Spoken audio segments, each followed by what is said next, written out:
ഇന്നത്തെ സിനിമയുടെ ട്രെയിലർ എല്ലാവരും കണ്ടായിരുന്നോ? കണ്ടില്ല? അപ്പൊ നമുക്ക് ട്രെയിലർ കണ്ടിട്ട് തുടങ്ങിയാലോ? Yes, trailer please.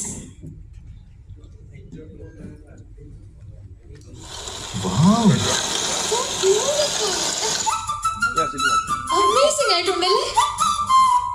സൈക്കോളജിസ്റ്റ് ആയിട്ടും മീൻസ് ഉണ്ടാക്കുന്നോ? അതിനിപ്പോ എന്താ, രണ്ടും ഒന്ന് തന്നെയല്ലേ. നമ്മുടെ ക്ലിനിക്കിലെ പേഷ്യൻസിന് ടെൻഷനും ഡിപ്രഷനും മാറ്റാൻ മെഡിസിൻ കൊടുക്കുമ്പോൾ ഇവിടെ ഹ്യൂമർ മെഡിസിൻ കൊടുത്താൽ മതി.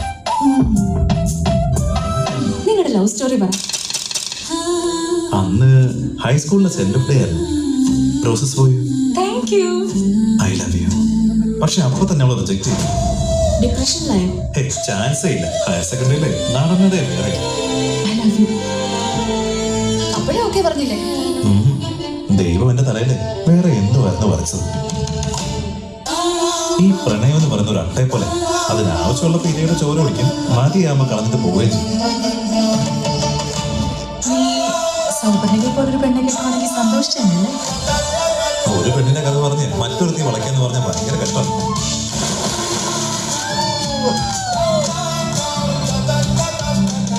Everything was just so fake. എന്റെ ഇമോഷൻസിനൊന്നും ഒരു വാല്യൂ ഇല്ല. ഹൃദയത്തിലുള്ളത് തുറന്നു പറയുമ്പോൾ മനസ്സിന്റെ ഭാരം